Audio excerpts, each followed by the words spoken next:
Welcome to Tokyo. I am your host, Tokyo, and I am going to be doing a video today because we have the spooky season coming, or technically kind of here. If anything, I feel like 2024 October didn't feel like Halloween enough. So I'm hoping I can remedy that next year. But to kind of get you and I in the spirit of Halloween, creepiness, and all of that good stuff, I do have a few true Reddit scary stories that I would like to read for you guys today.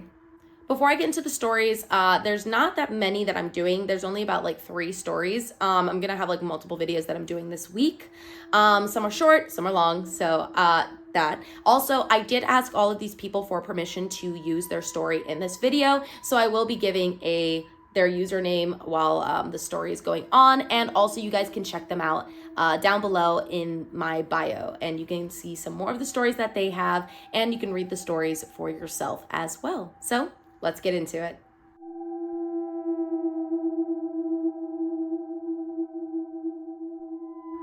Me and my friend were hanging out at my house one day, and my mom wanted to stay at her boyfriend's house for the night and asked if we could be okay alone. I said yes, and she left. It was right before sunset, and I told my friend I wanted to walk around the neighborhood. She didn't want to and didn't think it would be a good idea, but I'm stubborn and basically peer pressured her to go on a short walk. So we walked down the street and turned onto the sidewalk of a street that had cars driving past. We were walking for about 5 minutes, and all of a sudden I just got a terrible feeling in my stomach that was telling me to turn around immediately. At this point, it was already dark, so I told my friend I had a bad feeling and wanted to go back home. While we were turning to walk back on the street that would take us to my house, I saw a man walking his dog.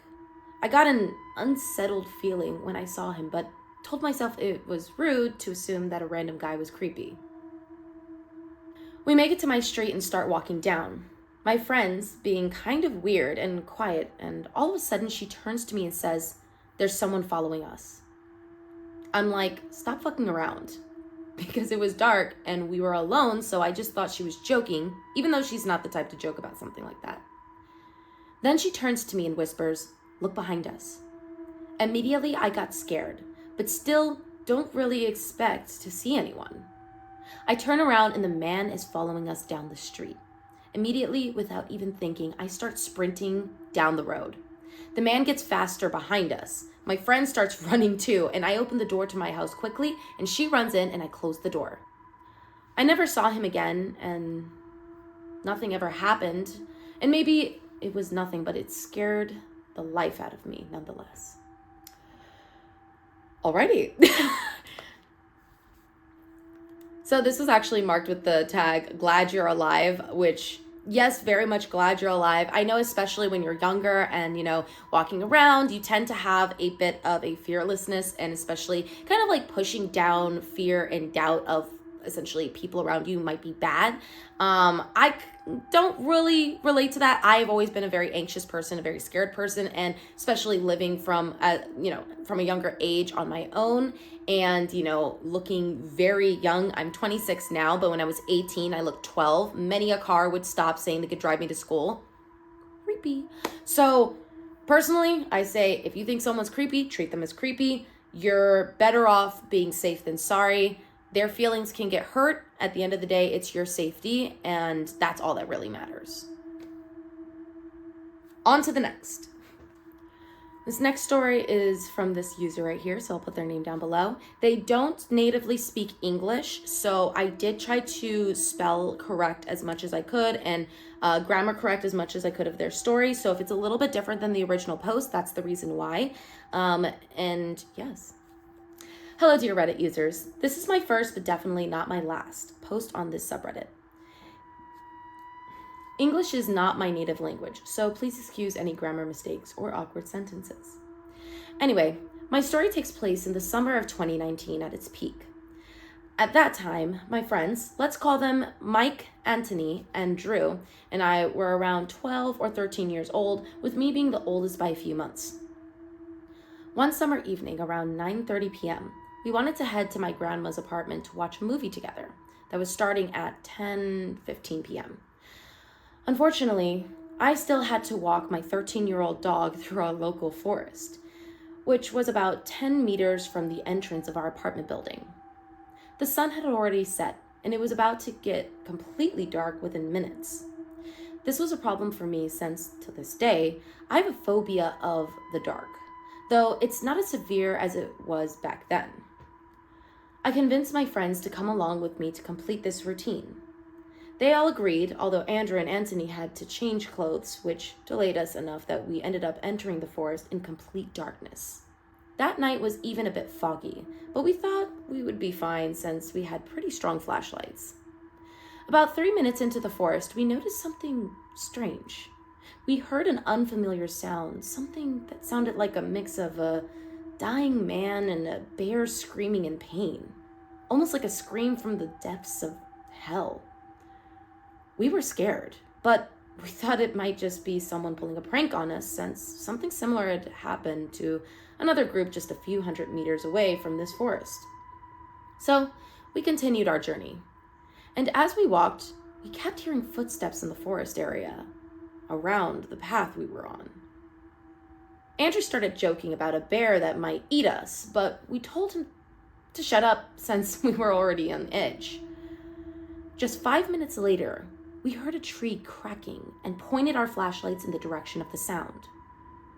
What we saw would haunt us for years and still makes me uncomfortable about going to that forest. What we saw would haunt us for years and still makes me uncomfortable about going to that forest, even in daylight. We saw a completely dark creature, pitch black, even when we shined our lights directly on it. It had almost no color, except for its bloody, white, wide-opened eyes that stared at us as it held half of a tree it had just broken apart.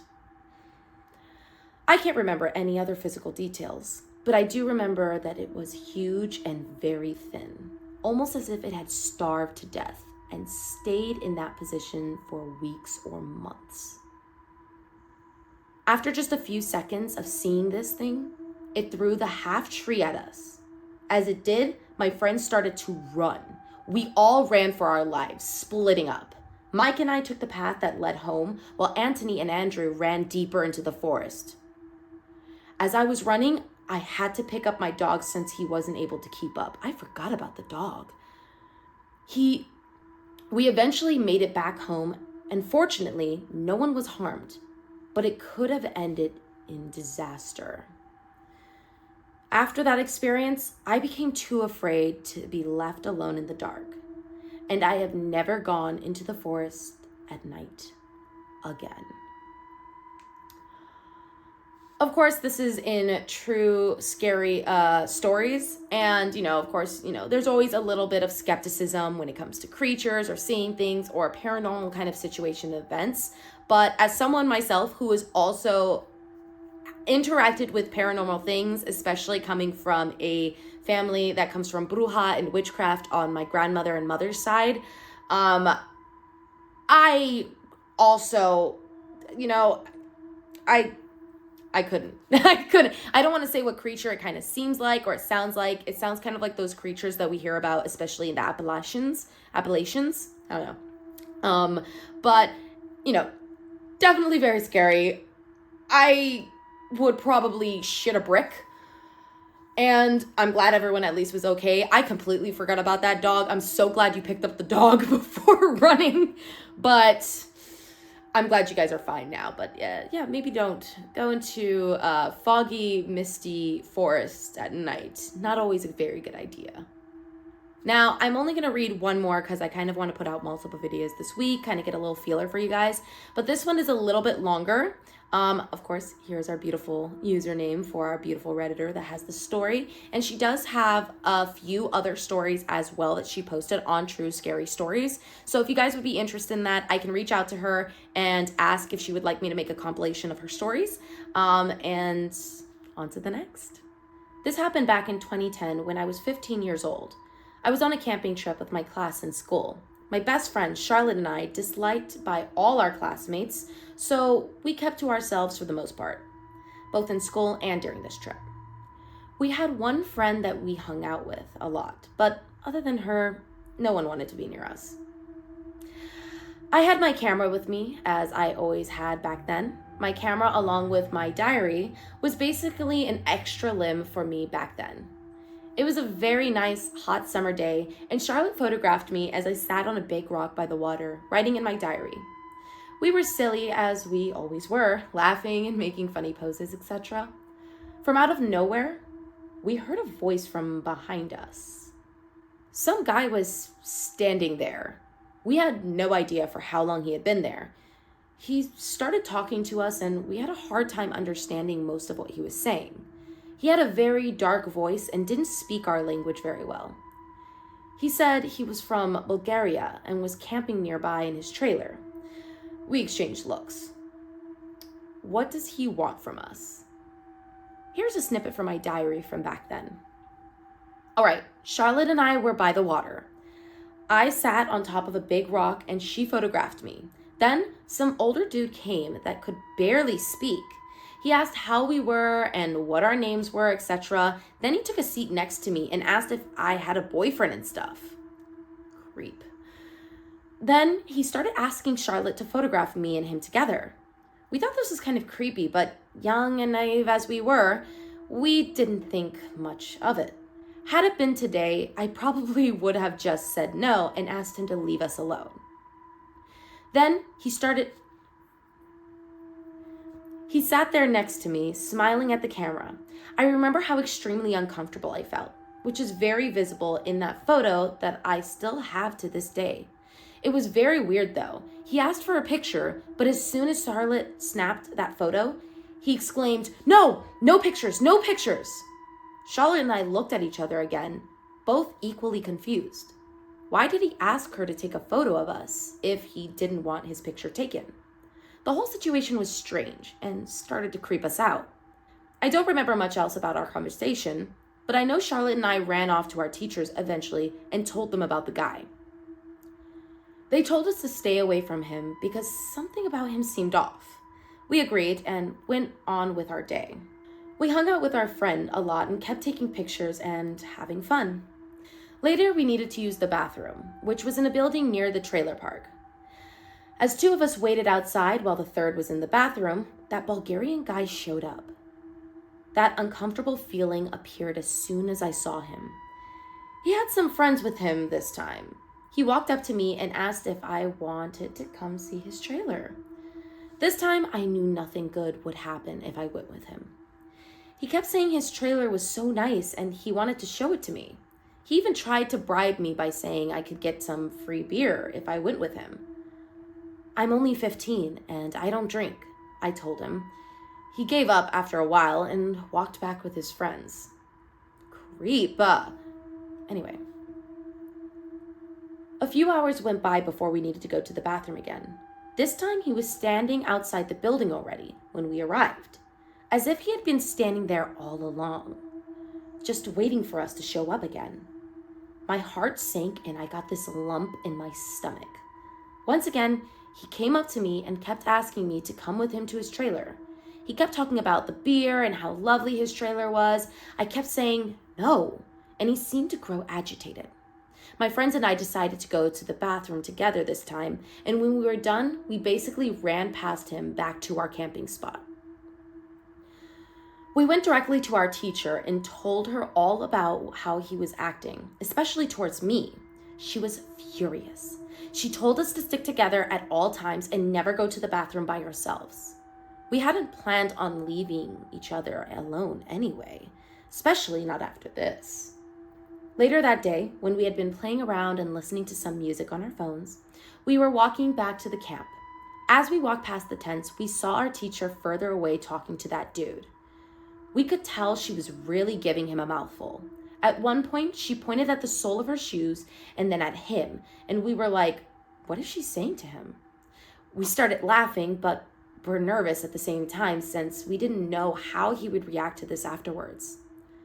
We saw him walk around and he looked at us, giving us the finger as if we had done something wrong.